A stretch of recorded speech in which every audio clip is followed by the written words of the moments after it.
You know, most people don't understand what money is. It should be taught in schools, but it's not. However, because we are transitioning from one form of money into a new form of money, it is critically important that you understand truly what money is and where we are in this transition. Because only gold and silver are sound money that have proven the test of time.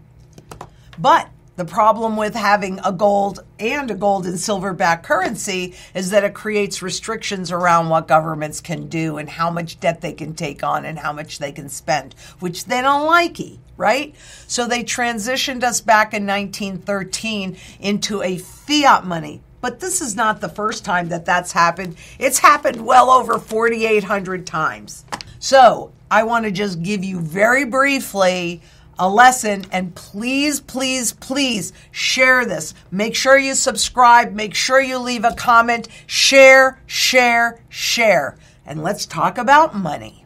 And I'm going to start with the 4 pillars of money, because when they said, okay, well, what do we need to have a money so that the population could specialize? Well, these are the 4 pillars of money. And they're really simple. A unit of account so that you can pay for something, right? A medium of exchange so you can barter with it. A unit of deferred payments so that no matter when you use it, it's the same value as when you earned it.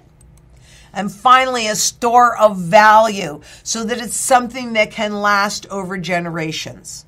Well, gold meets that criteria, but let's take a look at how they transferred us, because only gold does meet the criteria to be a good money.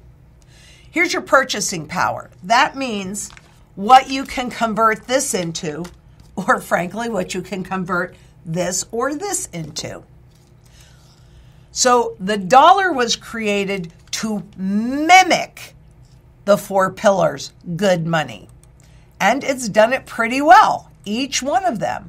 But inflation, and they did this fully knowing, they knew that inflation was going to rob you of your purchasing power over time. And if they can keep that inflation level at 2%, that's what they're looking to do, so that this happens without you realizing it, without you making a change, without you protecting yourself. So it is not really I think everybody knows that if you try and save $1 today, it will not buy you the same as it used to. So for governments, inflation is that invisible tax, and they get to repay those debts with dollars that have less and less and less value. For corporations, this enabled them to pay you less, that nominal confusion, when you think you're getting paid more. So for example, 1971, the average wage was $10,290. And today the average wage is something like $63,000. So everybody would say, well, I'd much rather have $63,000 than $10,300, except that a family of 4 could live with one wage earner on that $10,000 versus today, you need 2 wage earners and you're still paycheck to paycheck. So inflation is what has enabled that income and wealth inequality, those K-shaped recoveries, all of that. The rich keep getting richer, the poor keep getting poorer. This is what they knew when they established this system. And they knew many things, but this is one of them.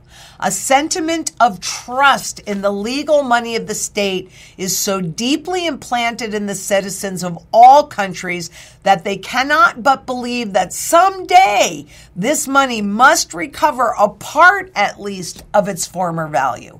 But it never, ever, ever does. And they knew that too.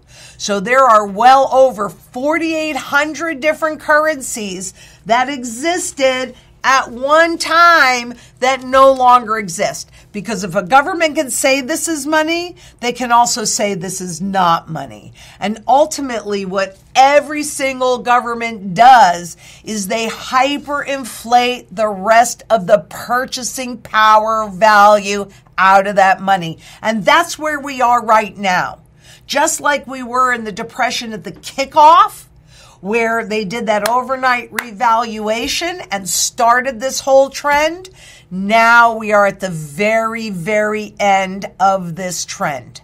So let's not mistaken who's going to be next. We're on our way. All this is paper. Or even better, they want to transition us into a purely digital system where we can't even hold our principal in this. Forget the purchasing power. Inflation takes care of that. But at least if you're holding this, you can hold your principal. No. Those days are done. Unless we do something and have this very silent and peaceful revolution into sound money. That's why it's so critical. Because currencies, this stuff from government, this government stuff, never, ever, ever by design regains its purchasing power. But gold has held its purchasing power over time. That's one of the big reasons. So this is 585 BC. 1 ounce of gold would buy a very nice suit of armor. In 1910, 1 ounce of gold, $20 gold piece, would buy a very nice man's suit. What about today? Well, today, guess what? At $26.45 at the moment that I did this, it still buys you a very nice man's suit, period. So can you see that over time, this is proven? Physical gold, they can manipulate anything they want with digital and paper. Physical gold is proven to hold your wealth over time. It is finite, it is decentralized, it is private, and it is indestructible.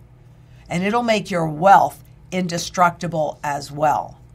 So make sure that you are viewing all of our content on YouTube and Twitter at the Lynette Zang. Here we are. But please make sure that you give us a like, leave us a comment, share. This is probably one of the most important videos because you have to understand what the battle is. The battle is for your purchasing power. Here's how you win that battle. It is that simple. Come together. Let's create a global community so we have a seat at the table at the next iteration of money. And until next we meet, please be safe out there. Bye-bye.